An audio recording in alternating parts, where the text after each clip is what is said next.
So I am Terrence and I am the host of this channel, which is DRR Life.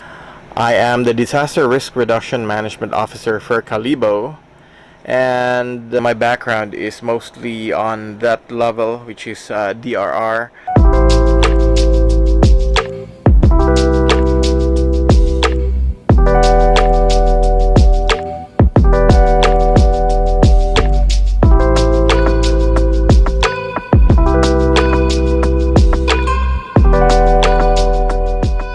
And the topic for today is the city of the future, but with special attention on car-less, or a city without vehicles, more so into commuter transportation and going into homes, going to malls, going around the city. Let's switch to Aklanan.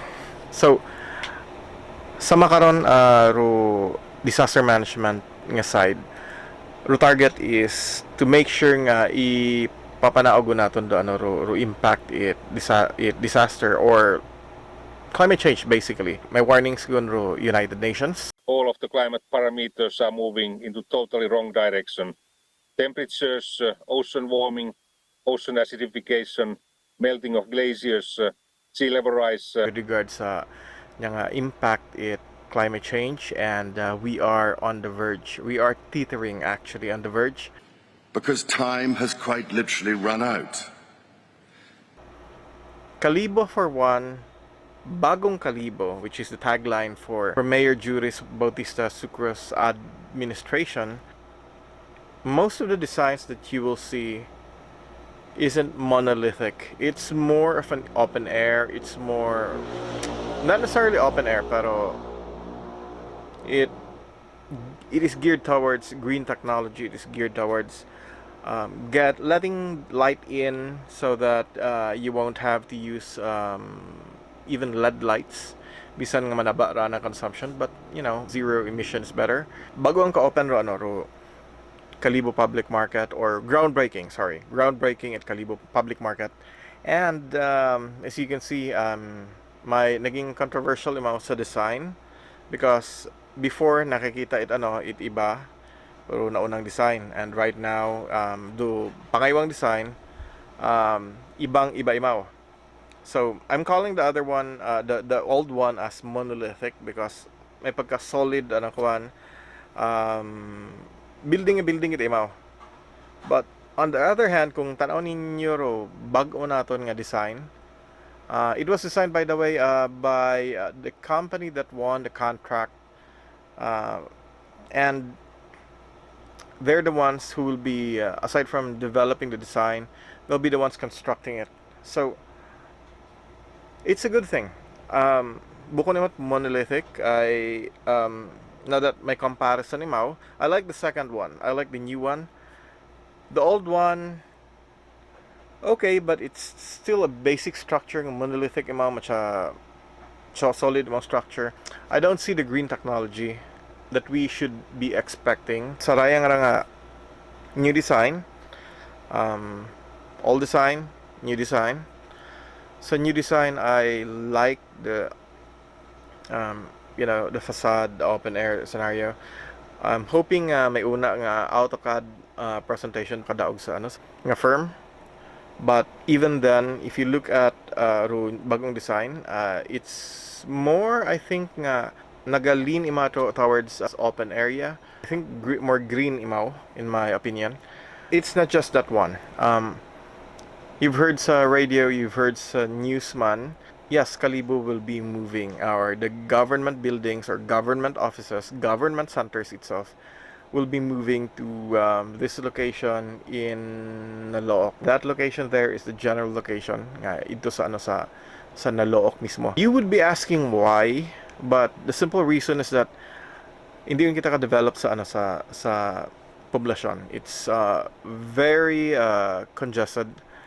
I think it's time nga mag-concentrate kita sa pag-develop it isang area nga ma-decongest naton do poblasyon.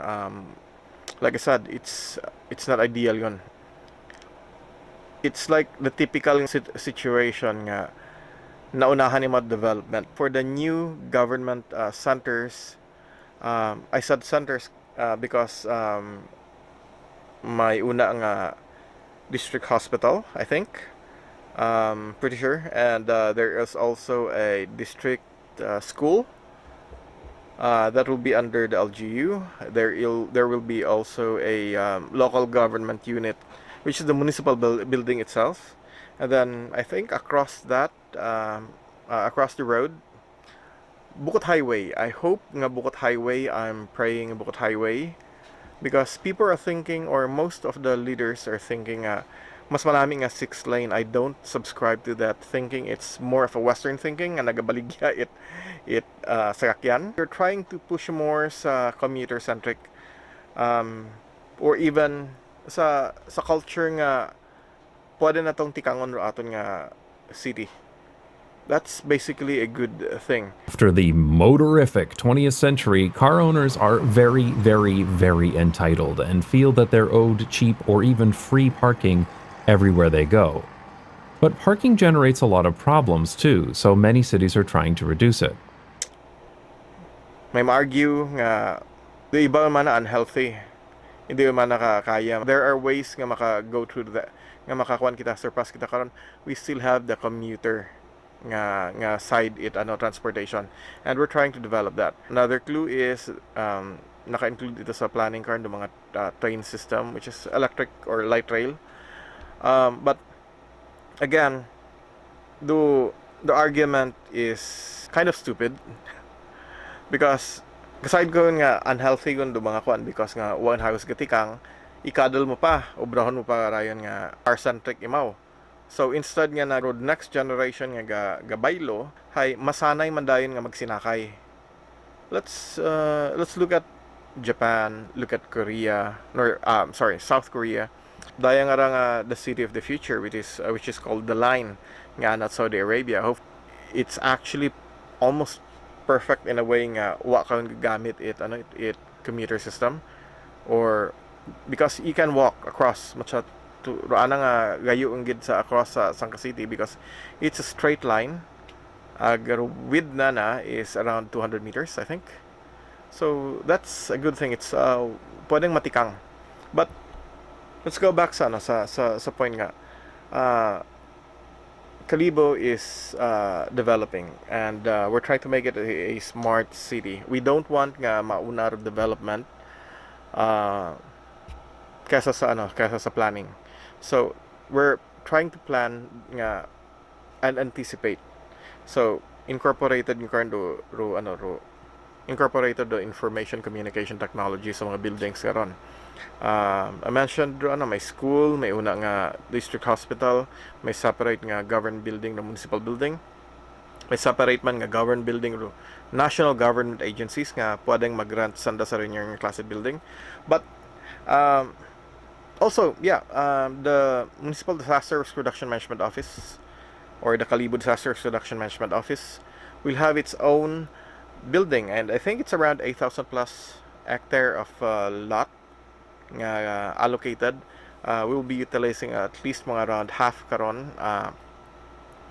It's a 3-story structure. I've met up with the municipal planning development coordination team with regards sa design structure. Lower level, it will house the equipment, the motor pool of the MDRMO vehicles. As you know, we do have some of the vehicles kami hayo sa pinakaabo sa munisipyo because of the need nga mag-respond, mag-conduct it training, or because disaster nga ni raman ng trabaho. And of course, we have the emergency medical service, which is a 24-hour system. Now, doon sa ground floor, una ro mga equipment karon una ro and then we have the second level, which will also have a sort of a classroom, mga daywa siguro classroom, and then we have the dorm type, daywang ka dorm, that will be for men and women. Doon do dorm it personnel it MDRRMO because they have to stay kapin pa may disaster, they have to stay in the area, or they have to stay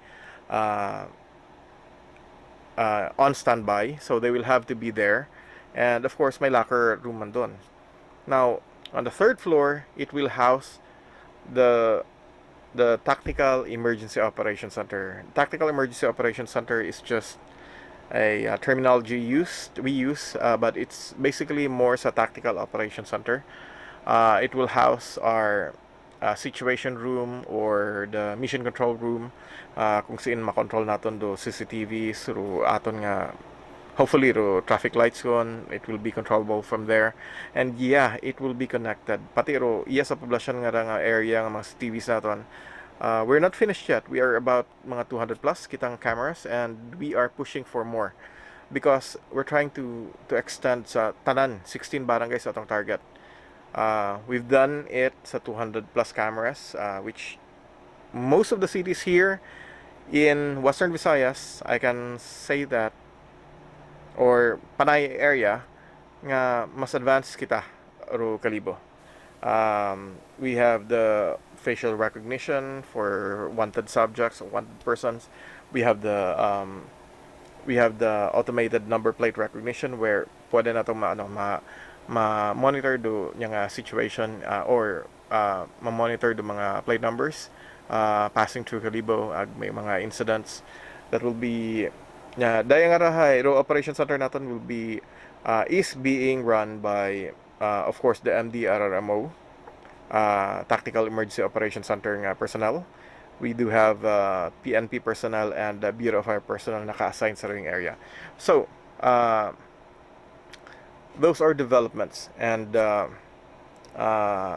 we're stepping forward yun base na isip pag hapot iba nga mabuhayan patamana ron. It's closer than you think. Let's say nga timeline naton it's between 2023 to 2028 atong timeline. So hopefully we can push for that. We need more. We need your support, by the way. But aside from that, we're trying to promote more sa carless society. Like during the Ati-Atihan festival, abo na akig dahil what sa akin kasugod sa sa festival center. Kung ito ka sa Iloilo, wakan na akig kung gatikang kat mas magayo pagid. Because nga ro andang activity event ito sa city mismo hay naka-close down ngon. It's similar man mo karon, but we're trying to promote the culture nga maging carless. Hopefully abo nga mag-support ka to magkuan kitang bisan one day nga ro center at Kaliibo, like for instance ro Pastrana Park, or doing nga natawag naton nga secondary area during Ati-Atihan for primary secondary area. Hey, close naton sa sa traffic. Let's open it sa sa pedestrian. People can freely roam around. Di karon nga maka-develop nga ro mga kuan na ro mga businesses na hay maging pareho man imo sa sa Europe nga people can walk through those wa sa nagaagi ro sa sakyan abi una. So kung ro mga tawo pwede na magsugod sa mga businesses dahil naging open lane do agyan. So that's a good idea. That's actually maka-usik it support man sa aton nga mga leaderships. Dahil nga realo ang ginaton hay hindi pwede motorcycles, scooters, electric scooters nga anang speed hay around 35 wa ga sobra sa 25 kilometers per hour ro pagpadagagan. Above that pwede mo dakpon. That means nga may regulations or may unang ordinance. Also, bikes will be okay. Electric bikes. Pag inambay natin electric bikes, it's actually pedal powered. Doing the electric bikes, and it will be limited sa sa speed na again 25 kilometers per hour. Pero natawag naton nga e-bikes nga bukod at electric bikes or e-bikes. Dahil wa mat pedal, that means nga scooters di maron. Let's say green Sunday or something. Nga ro mga tao, or green Saturday. Nga ro mga tao pwedeng magwarang una, pwedeng maglibot una, pwedeng magadto sa shopping center, nagatikang kat pwedeng tikangon ro sa tunga, pwedeng magtikang sa tungat kalsada. It's just like Ati-Atihan, pero in a more civilized way. But before I forget, if you haven't subscribed yet, please subscribe by clicking on the link click that subscribe button. Also, paki-click man lang man do another like button, because the like button will help out sa algorithm it nga YouTube. Kung abo nag-click sa like, that means nga mas madali mo ma-search, guys. That will help out the channel, and we're trying to improve the channel. Probably your next karang makita ninyo is about urban development sa Boracay.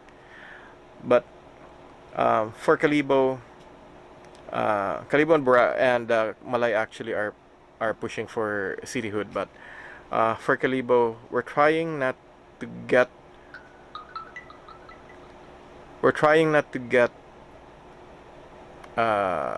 overtaken by development before the planning. That's why we're trying to make sure nga planning hay mauna. Bukod car-centric aton nga target. Forget about the idea mga 4 or 6 lanes, because that's just inviting trouble. That means nga high speed o dagagan karon. Pero obrahon natong road imaw nga bukod naman straight, may una mong liko at sangkere, mabalik imat sangkere nga liko. That will slow down the vehicles nga gaagi sa urban centers and making it a safe road. Of course, sa sambilog nga may una kitang butangan naton bike lane do Ruyon nga area sa Nalook. But not only that, again, dahil public knowledge man dayon don, sa aton nga development plan nakabutang ut aton nga light rail transit nga concept. So hopefully that will be one of the commuter type nga makabulig for Kaliibo. So I guess di ka nga kita. See you sa next one. Thank you for watching.